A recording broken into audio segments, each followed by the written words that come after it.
नमस्कार दोस्तों, मैं विकास शाक्या एक बार फिर से आप सबका स्वागत करता हूं अपने चैनल पर। और जैसा कि आपको पता है कि एंशिएंट हिस्ट्री में हम अभी पढ़ रहे हैं बुद्धिज्म। तो बुद्धिज्म में अभी तक हमने भगवान बुद्ध से रिलेटेड, उनकी शिक्षाओं से रिलेटेड, उन्होंने कहाँ कहाँ पर जा करके अपनी शिक्षाएं दी, बौद्ध संघ क्या था, किस प्रकार से हीनयान और महायान का उदय हुआ, इन सब चीजों के बारे में हमने समझ लिया है। आज के इस वीडियो में हम देखेंगे लिटरेचर के बारे में। बौद्ध धर्म का जो लिटरेचर है इसके बारे में हम समझेंगे कि है क्या, कितने पार्ट्स में डिवाइडेड है। और उसके बाद आने वाले वीडियोस में हम ये देखेंगे कि उन साहित्य, उन लिटरेचर में या उस साहित्य में क्या लिखा हुआ है, उन बुक्स में, उन स्क्रिप्चर्स में क्या लिखा हुआ है, उनका क्रक्स क्या है। हर चीज तो हम पढ़ नहीं सकते, लेकिन हाँ, उनकी जो एक बेसिक जानकारी है उसके बारे में हम जरूर बात करेंगे। तो आइए देखते हैं बुद्धिज्म लिटरेचर के बारे में क्या क्या बातें हमारे सामने आ जाएंगी। तो सबसे पहले हम बात करेंगे त्रिपिटक की। जैसा कि आपको पता है कि बौद्ध धर्म का जो मूल आधार है वो तीन ग्रंथ हैं जिनको त्रिपिटक कहा जाता है। त्रिपिटक में खासियत यह है कि ये तीनों जो पिटक हैं ये पाली भाषा में लिखे गए। पहली बौद्ध संगीति में पहला और दूसरा जो सुत्त पिटक और विनय पिटक है, ये दोनों ग्रंथ लिखे गए। उसके बाद दूसरी बौद्ध संगीति में कुछ नहीं हुआ। तीसरी बौद्ध संगीति में अभिधम्म पिटक लिखा गया। ठीक है। तो पहली बौद्ध संगीति में सुत्त पिटक, विनय पिटक और उसके बाद तीसरी में अभिधम्म पिटक लिखा गया। अब हम ये देखते हैं एक एक करके कि इन तीनों पिटकों में बातें क्या की गई हैं, किन किन बातों के बारे में बताया गया है। तो आइए बात करते हैं सुत्त पिटक के बारे में। तो सूत्र पिटक के बारे में अगर हम बात करें तो इसमें क्या है, सूत्र पिटक में भगवान बुद्ध की शिक्षाओं का संकलन है, compilation of the teachings of Buddha. इसमें भगवान बुद्ध की शिक्षाओं का संकलन है। ये 5 निकायों में विभाजित है। निकाय आप इनको चैप्टर समझ सकते हैं। तो ये 5 चैप्टर्स में डिवाइडेड है, जिसमें से पहले चैप्टर को कहते हैं खुद्दक निकाय। उसके अलावा दूसरा है दीघ निकाय, उसके बाद है संयुक्त निकाय, उसके बाद है अंगुत्तर और मध्यम निकाय। ये चैप्टर्स का सीक्वेंस अलग अलग हो सकता है, आप इन्हें सिर्फ चैप्टर समझिए, क्योंकि एग्जैक्टली हो सकता है खुद्दक निकाय पहला चैप्टर ना हो। राइट, बट ये चैप्टर्स हैं उस बुक के। ठीक है। तो ये सब मैंने नाम यहाँ पर लिख दिए हैं आपको बताने के लिए। तो खुद्दक निकाय, दीघ निकाय, संयुक्त निकाय, अंगुत्तर निकाय और मध्यम निकाय, इन 5 पार्ट्स में ये पूरा का पूरा गौतम बुद्ध की लाइफ की जो टीचिंग्स हैं, जो उन्होंने शिक्षाएं दी हैं, उसके बारे में लिखा गया है, उसके बारे में बताया गया है इन 5 निकायों में। अब हम आगे आते हैं विनय पिटक के बारे में। विनय पिटक आप नाम से ही समझ रहे होंगे कि यहाँ पर जो है विनम्रता यानी कि कुछ नियम, संयम की बात की जाएगी। तो ऑब्वियसली यहाँ पर विनय पिटक में वही बात की गई है। These are the rule for the monks. जो बौद्ध भिक्षु होते थे उनके लिए रूल्स जो बनाए जाते थे, उनकी बात यहाँ पर की जा रही है। तो एक भिक्षु का जो जीवन होता है, जो एक बौद्ध भिक्षु होता है, उसका जीवन कैसा हो, उसे क्या खाना चाहिए, क्या पहनना चाहिए, किस प्रकार का आचरण करना चाहिए, ये सारी बातें विनय पिटक में बताई गई हैं। तो भिक्षु के जीवन के विषय में, चाहे वो भिक्षु हो, चाहे वो भिक्षुणी हो, चाहे वो पुरुष हो या स्त्री हो, किसी भी तरह का भिक्षुक हो, उसके बारे में यहाँ पर बताया गया है। इसमें भी अलग अलग भाग हैं, जिसमें से 3 भाग यहाँ पर हैं। एक है पातिमोक्ष, एक है सुत्त विभंग और एक है खंदक। ठीक है। 3 पार्ट्स हैं इसके। विनय पिटक के 3 पार्ट्स है, वहां कितने थे, 5 पार्ट्स थे। तो विनय पिटक के जो ये 3 पार्ट है, इसमें सबसे इंपॉर्टेंट जो है, जो बौद्ध भिक्षुओं के लिए, जिसमें नियम सबसे ज्यादा दिए गए हैं और जिसका पालन करना पड़ता है, अक्षरशः पालन करना पड़ता है, लाइन बाय लाइन जिसका पालन करना पड़ता है बौद्ध भिक्षुओं को या भिक्षुणियों को, उसका ग्रंथ का नाम है पाक्तिमोक्ष। पाक्तिमोक्ष में ही इसके बारे में बताया गया है। पाक्तिमोक्ष लिखा हुआ, आप इसे पाक्तिमोक्ष पढ़ेंगे। ये पाली भाषा का ग्रंथ है पाक्तिमोक्ष, ये पाली भाषा का शब्द है।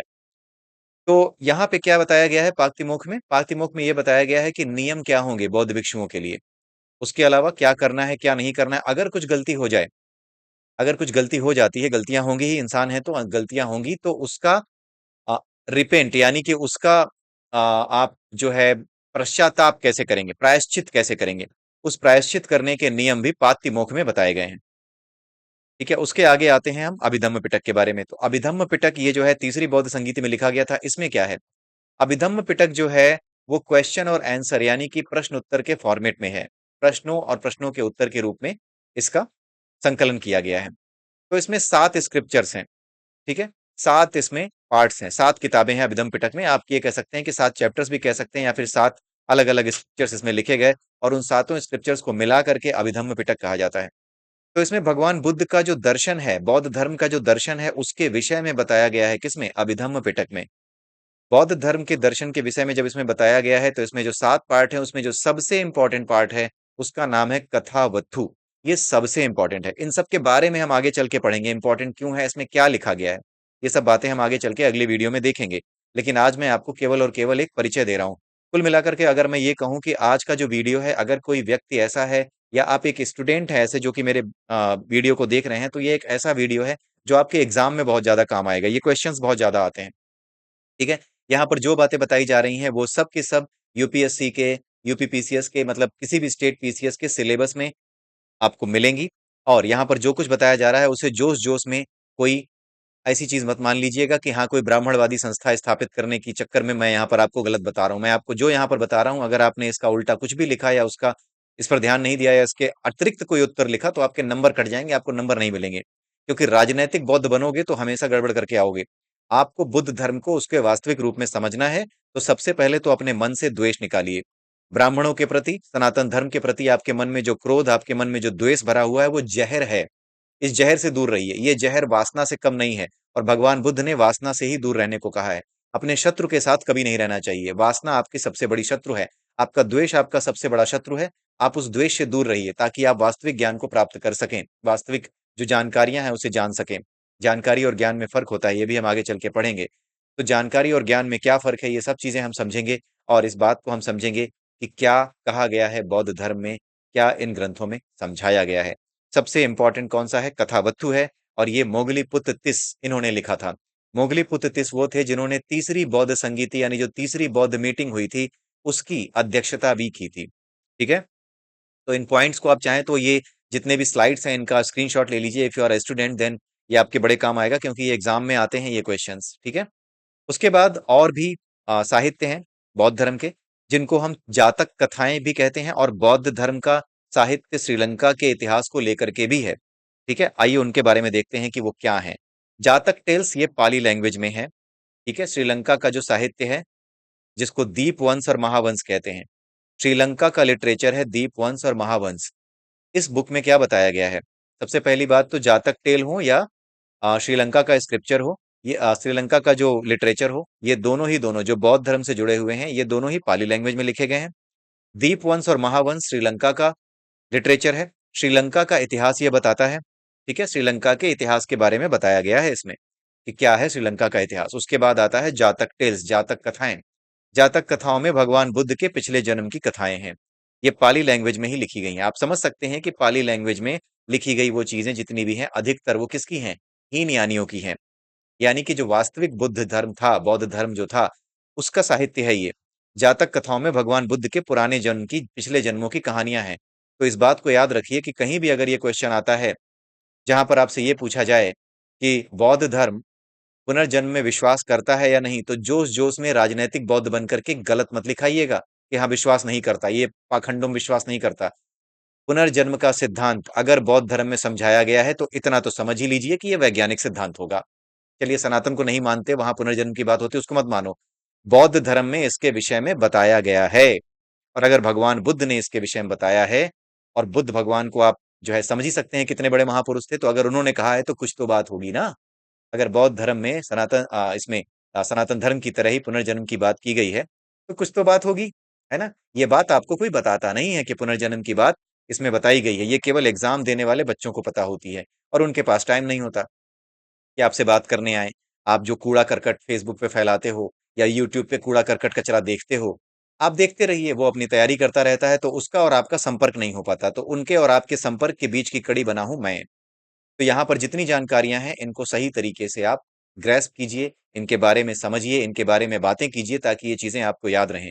तो जोश-जोश में आकर के कभी ये प्रश्न आए कि क्या बौद्ध धर्म पुनर्जन्म को मानता है तो नहीं मत लिख के आ जाइएगा भैया, नहीं गलत हो जाएगा। जातक कथाएँ भगवान बुद्ध के पिछले जन्म की ही कथाएँ हैं। अब आप सोचिए कि बौद्ध धर्म में पुनर्जन्म के विषय में कहाँ बताया गया है, क्यों बताया गया है? आगे चल के मैं आपको बताऊँगा कि इस विषय में कहाँ पर बताया गया है। हालाँकि पिछले वीडियोज़ में भी हम डिस्कस कर चुके हैं। ठीक है? फॉर एग्ज़ाम्पल एक है बाबेरू जातक। बाबेरी जातक जो है वो एक जातक कथा है बौद्ध धर्म में भगवान बुद्ध के पिछले जन्म की एक कथा है। उसमें एक मोर को बुद्ध के रूप में दिखाया गया है। ठीक है? कौवों से मोर की तुलना की गई है। कौवे काँव-काँव करते थे और मोर को जब ले जाया गया तो उन कौवों के काँव-काँव शांत हो गई। उस मोर की आवाज़ के नीचे कौवों की काँव-काँव दब गई। कौवे यानी मूर्ख और मोर यानी विद्वान, जिसकी वाणी सत्य कहती हो, जिसकी वाणी मधुर लगती हो। वाणी किसकी मधुर लगती है? जो सत्य कहता हो। जो ऐसी बात कहता हो जो दिल को छूती है, जो दिल को छुए वो सत्य होता है। सत्य, इस संसार में जिस चीज को आप सत्य समझते हैं और जो सत्य होता है, जो आध्यात्मिक सत्य है, उसकी परिभाषा दोनों की अलग है। मेरा नाम विकास है, ये एक सत्य है, लेकिन ये सांसारिक सत्य है। इस सत्य की बात नहीं हो रही भैया, इसको याद रखना। सत्य, किस सत्य की बात हो रही है? उस सत्य की बात हो रही है जिसे आध्यात्मिक सत्य कहते हैं, जिसे चेतना का सत्य कहते हैं, जो दिल की गहराइयों से इस जीवन के प्रति, इस संसार के प्रति, इस सृष्टि के प्रति आपका दृष्टिकोण निकलता है। अगर वो दृष्टिकोण बिल्कुल आपको जोड़ता है इस सृष्टि से, इस सृष्टि के नियम से, तो अपने आप आपका दिल उसे मान लेता है, आपका दिल उसे अपने आप स्वीकार कर लेता है। यही क्या है? यही सत्य है। आध्यात्मिक सत्य और इस संसार का सत्य दो अलग अलग चीजें हैं, इसको आप समझिए। तो बाबेरु जातक, वहां पर भगवान बुद्ध को, यानी कि जो बुद्ध हैं, उनको किस रूप में दिखाया गया है? एक मोर के रूप में दिखाया गया है, ठीक है, जिसने कौओं की कांव कांव शांत कर दी। आइए देखते हैं और कौन से पाली और संस्कृत साहित्य हैं जो कि बौद्ध धर्म से जुड़े हुए हैं। ये आखिरी स्लाइड है, इसके बाद हमारा जो है ये साहित्य की जो जानकारी है इससे जुड़ा हुआ जितना भी पोर्शन है वो समाप्त हो जाएगा। इन सारी स्लाइड्स के अगर आप चाहें तो फोटो आप इसके स्क्रीनशॉट्स ले सकते हैं, अगर आप स्टूडेंट हैं तो, बिकॉज ये जितने भी फैक्ट्स यहाँ लिखे हैं दे आर रियली इंपॉर्टेंट। और आप ये मान करके चलिए कि हर साल एग्जाम में, चाहे आप यूपीएससी का एग्जाम दें, चाहे आप वनडे एग्जाम जो कि रेलवे के या कहीं के भी होते हैं जहाँ की जनरल नॉलेज आता है, वहां पर जब भी आप एग्जाम देने जाएंगे तो ये चीजें आपको मिलेंगी ही मिलेंगी। आइए देखते हैं, एक और है ग्रंथ मिलिंद पन्हो। ये संस्कृत पाली भाषा में ही लिखा गया है, संस्कृत में नहीं है, पाली भाषा में लिखा गया है। ये मिनांडर था, एक शासक था यूनान का, यूनानी शासक था मिनांडर। पिछले वीडियोस में मैंने आपको कुछ कुछ जगह बताया होगा कि ये सेल्यूकस का सेनापति था, ऐसा नहीं है। आप इसको ऐसे ही याद रखिएगा कि यूनान का शासक था ये, ठीक है। तो वो एक मिस्टेक थी, आप उसे सही कर लीजिएगा। तो मिनांडर जो है, यानी जो यूनान का शासक था, उसे बौद्ध धर्म में काफी इंटरेस्ट था। तो वो एक बौद्ध भिक्षु से मिलता है जिसका नाम था नागसेन। मैंने नागसेन की जगह नागार्जुन यूज किया था पुराने वीडियोज में, तो आप इसे सही कर लीजिएगा, ये नागार्जुन है। सॉरी, ये नागार्जुन नहीं है, ये नागसेन है जिन्होंने लिखा था इसको, मिलिंद पन्हो को। तो मिलिंद पन्हो भी प्रश्न उत्तर के फॉर्म में है, मिलिंद के प्रश्न है, यानी मिनांडर के प्रश्न है, मिलांडर को मिलिंद कहा जाता था।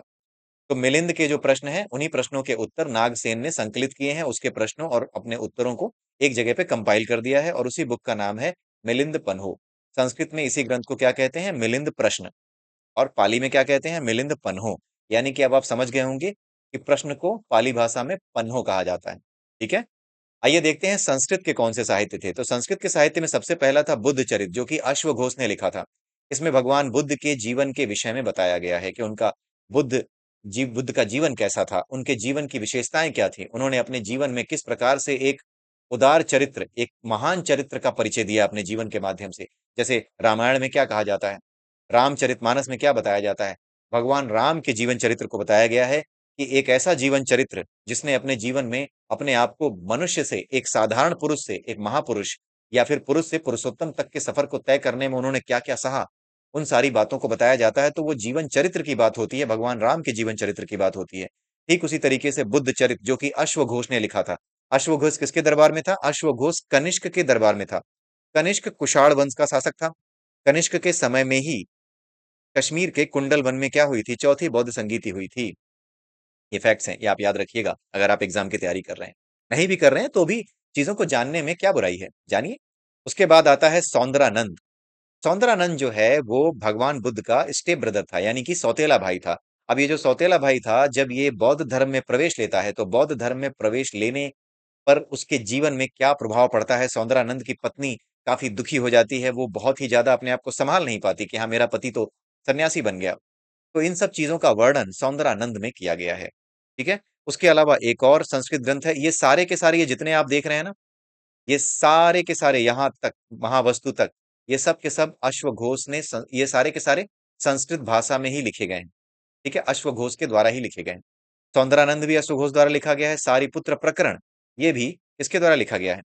ये भी इन्हीं के द्वारा लिखा गया है, अश्वघोष के द्वारा। तो सारिपुत्र प्रकरण में क्या है कि तीन शिष्य थे जो इन्होंने राजगृह, यानी जो आज की डेट में राजगीर कहा जाता है, बिहार के अंदर एक जगह है राजगीर, वहां पर जब ये गए भगवान बुद्ध, तो वहां पर उन्होंने तीन शिष्य और बनाए थे। तो उन तीन शिष्यों में एक का नाम था मोदगलायन, एक का नाम था उपाली, और एक का नाम था सारिपुत्र। तो इन तीनों ने किस तरह से बौद्ध धर्म में प्रवेश किया, किस प्रकार से ये भगवान बुद्ध के शिष्य बने, इसके बारे में एक नाटक के जरिए ये बातें बताई गई हैं। तो वो नाटक क्या है? सारिपुत्र प्रकरण उस नाटक का नाम है और उस नाटक को लिखा किसने है? अश्वघोष ने लिखा है। यही बात यहाँ पे बताई गई है। उसके अलावा ब्रज सूची है, बहुत इंपॉर्टेंट नहीं है ऐसा कुछ। नाम आप याद रखिए, आगे चल करके हम डिस्कस कर ही लेंगे। उसके बाद आता है महावस्तु। ये भगवान बुद्ध के जीवन पर आधारित एक ग्रंथ है जिसे महावस्तु कहा जाता है। ये इनके जीवन पर आधारित है, जीवन चरित्र पर आधारित है, वही चीजें हैं।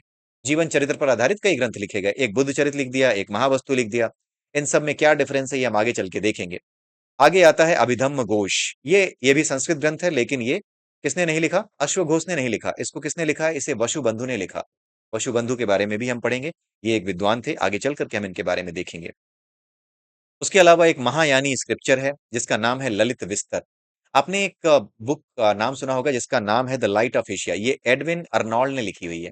हमने अपने कॉलेज टाइम में ये बुक पढ़ी है, जब मैं क्लास 12th में था। तो लाइट ऑफ एशिया के नाम से ये बुक हमें पढ़ाई गई थी, द लाइट ऑफ एशिया। ठीक है। और एक जूलियस सीजर पढ़ाई गई थी, तो दो जो है प्लेस पढ़ाए गए थे। लाइट ऑफ एशिया उसमें से एक था, और दूसरा था प्ले जो कि जूलियस सीजर था। तो उसमें से एक जो था, ये यही था, द लाइट ऑफ एशिया। जो लाइट ऑफ एशिया की जो पूरी की पूरी जो पूरा का पूरा जो मैटर है लाइट ऑफ एशिया का, वो किस पे बेस्ड है?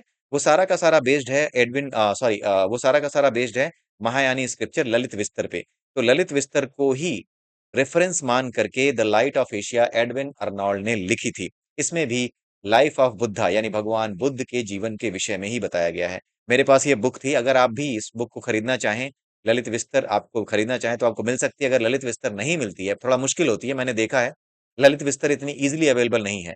आप ट्राई करिएगा अमेजन पर या फिर फ्लिपकार्ट पर, देखिए वहां पर मिलती है या नहीं। अगर मिल जाती है तो बहुत अच्छी है, बहुत अच्छी बात है, आप इसको ले लीजिएगा। क्योंकि ललित विस्तर को मैं भी खरीद करके देखूंगा। अगर मुझे मिल जाती है तो ललित विस्तर को उसके जिस प्रकार से उसमें बातें समझाई गई हैं बौद्ध धर्म के विषय में, उस पर भी हम डिस्कस करेंगे। ठीक है। तो ललित विस्तर को रेफरेंस देकर के कौन सी बुक बनाई गई? द लाइट ऑफ एशिया, जो कि एडविन अर्नोल्ड ने लिखी थी। ये लाइफ ऑफ बुद्धा पर आधारित है, यानी भगवान बुद्ध के जीवन पर आधारित है, जीवन चरित्र पर आधारित है। तो आई होप आपको अच्छा लगा होगा आज का वीडियो। अगले वीडियो में फिर मिलते हैं। तब तक के लिए नमो बुद्धाय।